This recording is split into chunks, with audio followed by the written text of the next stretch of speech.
Hello students, I'm Sohan Kusana, your SSC teacher, and this is the chapter Why we need a parliament.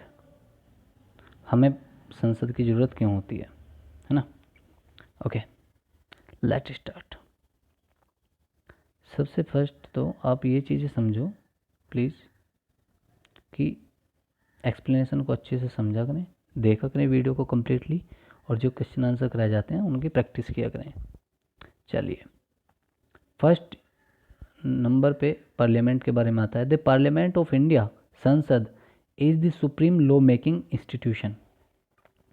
ये supreme law making institution है, ऐसी संस्था है सबसे बड़ी जो लॉ बनाती है, नियम बनाती है. इसके ऊपर कोई संस्था नहीं है जो नियम बनाती हो, कानून बनाती हो. It has 2 houses. इसके 2 हाउस होते हैं, द राज्यसभा एंड लोकसभा. राज्यसभा को हम मतलब उच्च सदन कहते हैं और लोकसभा को निम्न सदन कहते हैं, है ना. लोअर हाउस अपर हाउस, है ना, ऐसे कहते हैं. राज्यसभा काउंसिल ऑफ स्टेट, है ना. राज्यसभा काउंसिल ऑफ स्टेट कही जाती है with a total strength of 245 member. इसमें 245 सदस्य हैं. Is chaired by the vice president of India. और इसमें जो चेयरमैन जो होते हैं वो होते हैं वाइस प्रेसिडेंट ऑफ इंडिया, यानी उपराष्ट्रपति भारत के. Lok Sabha house of the people, इसे हाउस ऑफ पीपल कहा जाता है. Council of state house of people, है ना. With a total member of 545, इसमें 545 सदस्य हैं. Is presided over by the speaker. और इसमें जो इसका जो इसे जो मतलब प्रेजिड करता है, इसकी जो सदस्य वो अध्यक्षता करता है वो करता है speaker. The role of the parliament. अब पार्लियामेंट का रोल क्या है ना. रोल होता है ना सबका कुछ, किसका क्या रोल है भाई इस फिल्म में या इस जगह पे. चलिए, तो हम अपने देश में रोल ऑफ द पार्लियामेंट को पढ़ लेते हैं, देख लेते हैं, समझ लेते हैं. Created after 1947, the Indian parliament is an expression of the faith that people of India have in principles of democracy.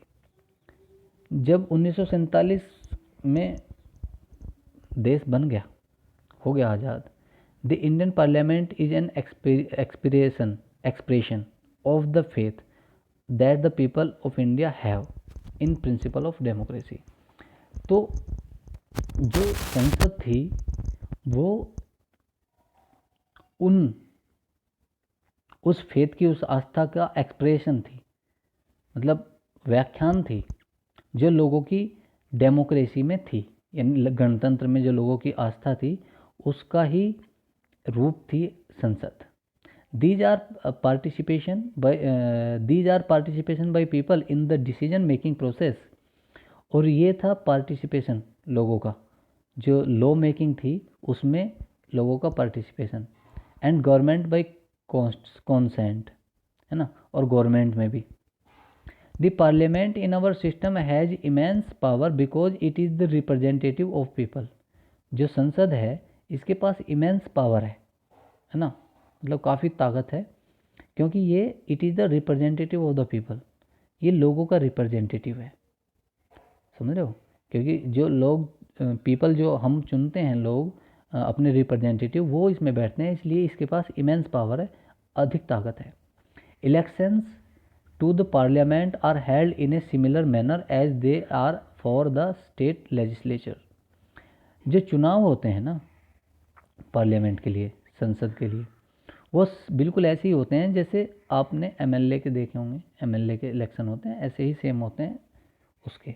The Lok Sabha is usually elected over once every 5 year. जो लोकसभा सदस्य होते हैं उसे 5 साल के लिए चुना जाता है. The country is divided into numerous constituencies as shown in the map on page 41. Page number 41 पे पूरे देश की जो कॉन्स्टिट्यूंसीज हैं वो दिखाई गई हैं. तो ये काफ़ी कॉन्स्टिट्यूंसीज में डिवाइडेड है हमारा देश, है ना. नुमेरस मतलब ए नंबर ऑफ, काफ़ी संख्या में.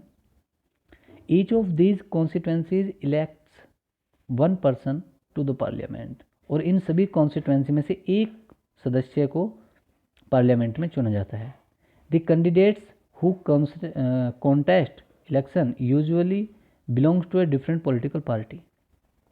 जो भी आदमी इलेक्शन में खड़ा होता है वो ज़्यादातर किसी ना किसी पार्टी से बिलोंग करता है, वो किसी ना किसी पार्टी का सदस्य जरूर होता है। ठीक है, आइए आगे पढ़ लेते हैं, अभी आपको बताया जाएगा। Yes, once elected this candidate become member of parliament, और जब ये कैंडिडेट एक बार चुन लिए जाते हैं तो वो मेंबर ऑफ पार्लियामेंट बन जाते हैं, एमपी बनते हैं। These MP together make up the parliament, ये एमपी मिलकर के सब पार्लियामेंट यानी संसद बनाते हैं। Once elections to the parliament have taken place, जब इलेक्शन एक बार पार्लियामेंट में इलेक्शन हो जाते हैं, the parliament needs to perform the following function, फिर पार्लियामेंट को ये फंक्शन करने होते हैं, ये काम करने होते हैं। सबसे पहला, to select the national government, उसे राष्ट्रीय सरकार बनानी होती है। Parliament of India consist of the president, the Rajya Sabha and the Lok Sabha. जो पार्लियामेंट होती है ना इंडिया की, उसमें तीन चीज़ें होती हैं। एक तो प्रेसिडेंट होता है, राष्ट्रपति, राज्यसभा होता है एंड लोकसभा होते हैं। ठीक है, ये तीनों संसद के ही हिस्से होते हैं, आपको टेंशन लेने की जरूरत नहीं है। ठीक है, प्रेसिडेंट, राज्यसभा एंड लोकसभा। ठीक, ये आप इसमें क्वेश्चन भी लिखेंगे। Right the parts of the parliament, right the parts of the parliament, the parts of the parliament, है ना। फिर लिखेंगे parliament of India consist of the president, Rajya Sabha and Lok Sabha. ठीक है, और एक क्वेश्चन आपका यहाँ से भी लेना है आपको। Yes yes yes yes yes, ये रहा, जस्ट ए मिनट, ये नहीं भाई, ये रहा, यहाँ से Rajya Sabha council of state with a total strength of 245 members, यहाँ से ये। ठीक है, अभी सही हो जाता है। यस, 245 मेंबर, और यहाँ फिर इस वाले में है ना, ये दोनों फिल इन द ब्लैंक्स बना करके लिखेंगे आप। पहले वाले में ये 245 मेंबर्स को ब्लैंक करेंगे, और इसमें दूसरे वाले में ए टोटल मेंबरशिप ऑफ 545। ठीक है, समझ रहे हो, दूसरे वाले में ए टोटल मेंबरशिप ऑफ 545, समझ रहे।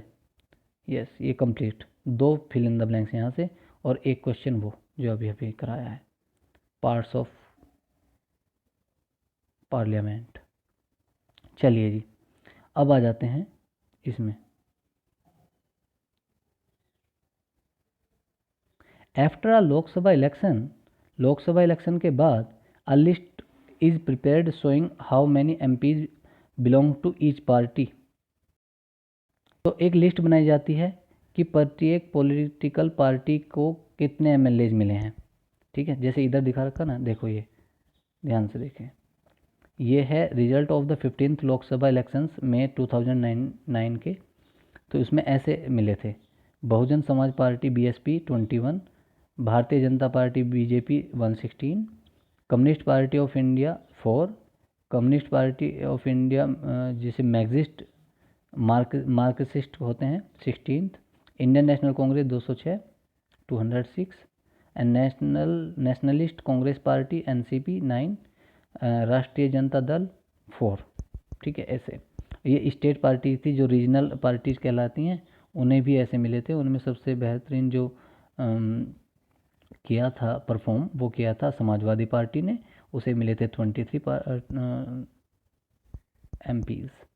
ठीक है भाई, चलिए अब आगे बढ़ जाते हैं थोड़ा। तो ये आता है, for a political party form the government, अगर कोई पॉलिटिकल पार्टी गवर्नमेंट बनाना चाहती है, they must have a majority of elected MPs, तो उसके पास चुने हुए एमपीज की मेजॉरिटी होनी चाहिए। सिंस देयर आर 543 इलेक्टेड, क्योंकि 543 को ही चुना जाता है, क्योंकि जो दो होते हैं ना वो एंग्लो इंडियन नॉमिनेटेड होते हैं। वो पहले क्या होता था, दो एंग्लो इंडियन जो मतलब इंडिया में अंग्रेज रहते थे, उनमें से उन्हें दो को नॉमिनेट किया जाता है मेंबर इन लोकसभा, वो लोकसभा में नॉमिनेट किए जाते थे। To have a majority a party should have at least half of the number 272, तो कुल केवल 272 ही 272 नंबर चाहिए होता है ना। 272 का डबल करेंगे तो 544 हो जाएगा ना। हाँ, तो ऐसे तो 543 का आधा से ज़्यादा है ना। The opposition in parliament is formed by all the political parties that oppose the majority party। और जो भी सबसे ज़्यादा दूसरे नंबर पे MLAs होते हैं जिस पार्टी के, वो पार्टी होती है, उस पार्टी को कहते हैं opposition party. The largest among these party is called the opposition party, है ना। इन जो भी पार्टियों में बाचे हुए होते हैं, वो टोटल पार्टीज़ में जो भी सबसे बड़ी पार्टी होती है उसे ओपोजिशन पार्टी कहा जाता है, लेकिन उसके लिए भी कंडीशन होती है। One of the most important function of the Lok Sabha is to select the executive. The executive, as you read in chapter 1, is a group of person who work together to implement the law made by the parliament। और जो सबसे महत्वपूर्ण function होता है ना लोकसभा का, वो होता है एग्जीक्यूटिव्स को सेलेक्ट करना। और वो जो एग्जीक्यूटिव होते हैं, जैसे कि आपने पहले चैप्टर में पढ़ा है, वो एक ऐसे ग्रुप होता है लोगों का जो एक साथ काम करते हैं, जो नियम बनाए गए हैं पार्लियामेंट के उन्हें लागू करने के लिए। This executive is often what we have in mind when we use the term government। और इन एग्जीक्यूटिव्स को अक्सर जैसा कि हमारे दिमाग में आता है, उन्हें सरकार कहा जाता है, ठीक है। The prime minister of India is the leader of the ruling party in the Lok Sabha. Lok Sabha में रूलिंग पार्टी का जो लीडर होता है, नेता होता है, वो होता है प्राइम मिनिस्टर, प्रधानमंत्री। From the MPs who belong to her party, और उन MPs से जो उसकी पार्टी से बिलोंग करते हैं, the prime minister select ministers to work with her to implement decision. और जो प्राइम मिनिस्टर होता है वो उनके साथ काम करते हैं उसके डिसीजंस को इम्प्लीमेंट करने के लिए।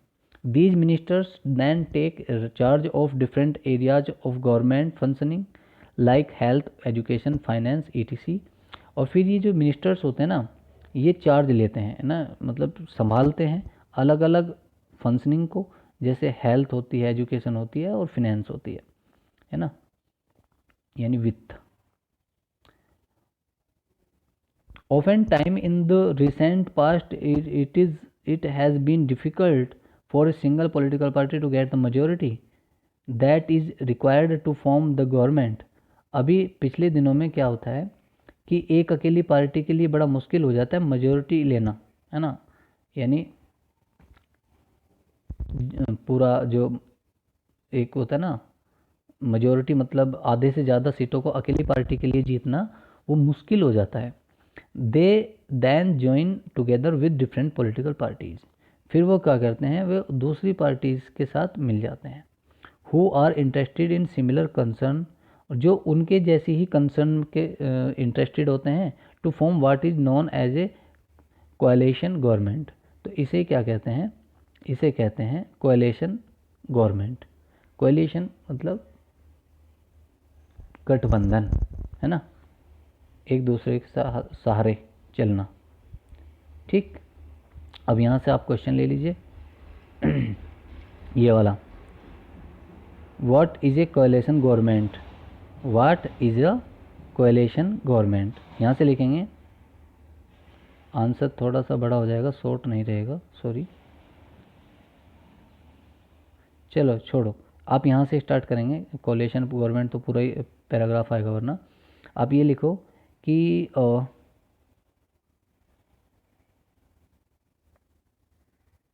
छोड़ो यार, रहने दो, बस इतना ही। चलिए, अब आता है आपको ये दो बिल्डिंग दिखाई दे रही है, यहाँ पे ये एक बिल्डिंग है, एक ये बिल्डिंग है, दिख रही है आपको दोनों। चलिए जी, इनके बारे में पढ़ते हैं, ये क्या है। The two building of the central secretariat, the south block and north block were built during the 1930s। ये जो दो बिल्डिंग है, भवन है, साउथ ब्लॉक और नॉर्थ ब्लॉक, ये 1930 में बने थे। The photo on the left is of the south block. जो लेफ्ट में आपका फ़ोटो है ना, जो लेफ्ट साइड में फ़ोटो है दिखाया गया है वो साउथ ब्लॉक का है ना, ये वाला। Okay, which house is the prime minister's office, यही पीएमओ ऑफिस है, इसमें पीएमओ रहते हैं, मतलब प्राइम मिनिस्टर का ऑफिस है यहाँ पे। The ministry of defence and ministry of external affairs, यही मिनिस्ट्री ऑफ डिफेंस से रहते हैं और यहीं पे ministry of external affairs. The north block is the photo on the right, और राइट साइड में जो फोटो नॉर्थ ब्लॉक है। And this has the ministry of finance and ministry of home affairs, इसमें मिनिस्ट्री ऑफ फिनेंस यानी कि वित्त मंत्री और गृह मंत्री रहते हैं। The other ministers of the union government are located in various building in New Delhi, दूसरे जो मंत्रालय हैं वो अलग अलग लोकेटेड रहते हैं, मतलब जगह पर हैं, नई दिल्ली में जो बनाई गई हैं बिल्डिंग उनमें रहते हैं। चलिए एक छोटा सा पैराग्राफ और देख लेते हैं बस। The Rajya Sabha function primarily as the representative of the state of India in the parliament, जो राज्यसभा है वो काम करती है कैसे, वो रिप्रेजेंटेटिव की तरह काम करती है स्टेट ऑफ इंडिया के, जो भारत के राज्य हैं उनके रिप्रेजेंटेटिव की तरह काम करती है। ठीक है, क्योंकि एमएलएज मिल करके जो मेंबर ऑफ राज्यसभा होते हैं ना उन्हें इलेक्ट करते हैं। The Rajya Sabha can also initiate legislation and bill is required to pass through the Rajya Sabha in order to become a law, अगर किसी बिल को, किसी एक्ट को बनना है, कानून बनना है, तो उसको उसके लिए ज़रूरी है कि वो राज्यसभा में भी पास हो। It therefore has an important role of reviewing and altering, तो इसलिए ये महत्वपूर्ण है कि इसे रिव्यू किया जाए, दोबारा देखा जाए, और एल्टरिंग किया जाए, यानी इफ़ एल्टरेक्शन आर नीडेड, है ना, इसके कोई विकल्प निकलते हैं तो वो भी ज़रूरी हैं। The law initiated by the Lok Sabha, जो लोकसभा से नियम बनता है। The members of the Rajya Sabha are elected by the elected member of the legislative assembly of various state, जो मेंबर होते हैं ना राज्यसभा के वो इलेक्ट किए जाते हैं, चुने जाते हैं, है ना, उन चुने हुए सदस्यों के द्वारा जो लेजिस्लेटिव असेंबली में होते हैं अलग अलग राज्यों की। लेजिस्लेटिव असेंबलीज में जो सदस्य चुने हुए होते हैं उनके द्वारा चुने जाते हैं राज्यसभा के सदस्य। There are 233 elected members and plus 12 members nominated by the president, 233 तो इलेक्टेड मेंबर्स होते हैं और 12 होते हैं नॉमिनेटेड। आपको बताया था ना 245 होते हैं, तो 233 प्लस 12 है ना, तो 245, टोटल 245 होते हैं। ठीक है, अभी कराया था ऊपर वाला। Okay students, thank you very